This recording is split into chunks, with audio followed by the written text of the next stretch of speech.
This is a mid-cycle refresh for the Mercedes-Benz SL, and it's a big one. Typically, they come out with a brand new model every 10 years. 1952 is the year that the very first SL came out. Of course, the gull-wing cars are the most famous, and this is just the 6th version of it. But here we are 4 years into the model being out, and they've already come out with major changes to this vehicle. Not so much on the outside. Yes, they've refreshed the front of the car. They've incorporated LED dynamic lighting system. The diamond grille is certainly attractive.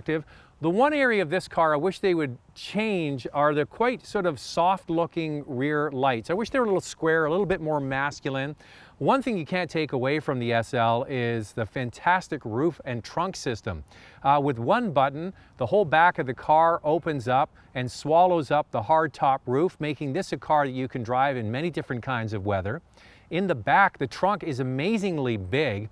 Even with the roof down, there's a sort of a faux shelf there that lets you know everything needs to fit underneath that, and then the roof can fold down. You want to put things into the trunk while the roof is down, it automatically lifts away. It really is an amazing feat of engineering, and you have to hand it to the engineers. They know how to engineer this kind of stuff. I've always loved the SL ever since I was a little kid, and I think this one definitely looks better. The back, I wish they could make it a little bit more masculine looking. So why is this a major model refresh? Because they've plumbed in a new engine in here and a new 9-speed automatic transmission. The SL in Canada over the last few years, I was at the launch of this car in 2012 for a 13 model year.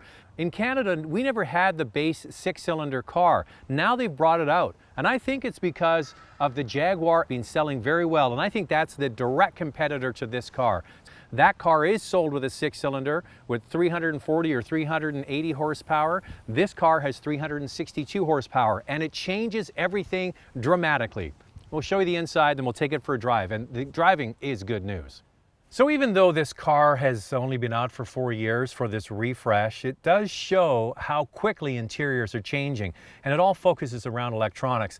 Yes, this has the command system with the screen in the center of the dash, but the screen is starting to look a little bit small in comparison to some other manufacturers. And I'm finding with this setup, with the old rotary dial versus the new system that they have in their latest cars, that this one is a little bit trickier.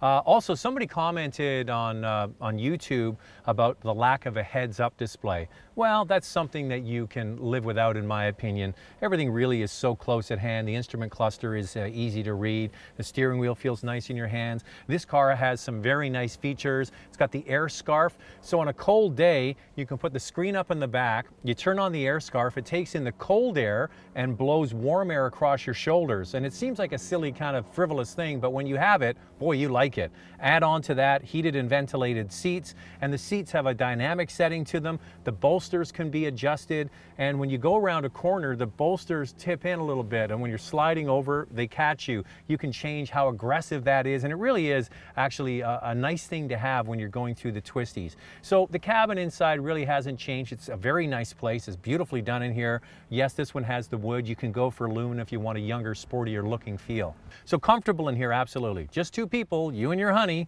going for a drive.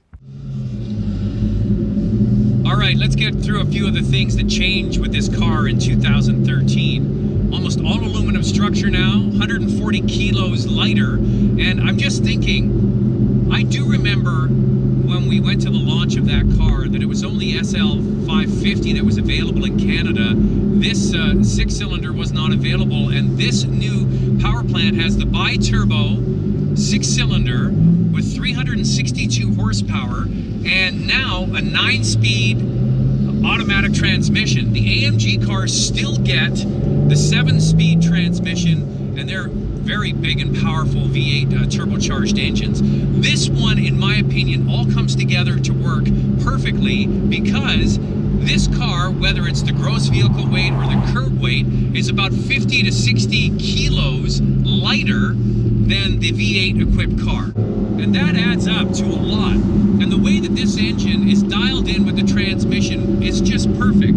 You have drive modes as well. You can go from comfort to Sport Plus, individual settings, and Eco if you're on a long trip and you want to save money on fuel. I like Sport and Sport Plus. Changes the note of the exhaust. You can hear that, and it gives you a nice burble. It downshifts easily. It does everything just perfectly. I just think that the balance of this car is absolutely perfect now. The engine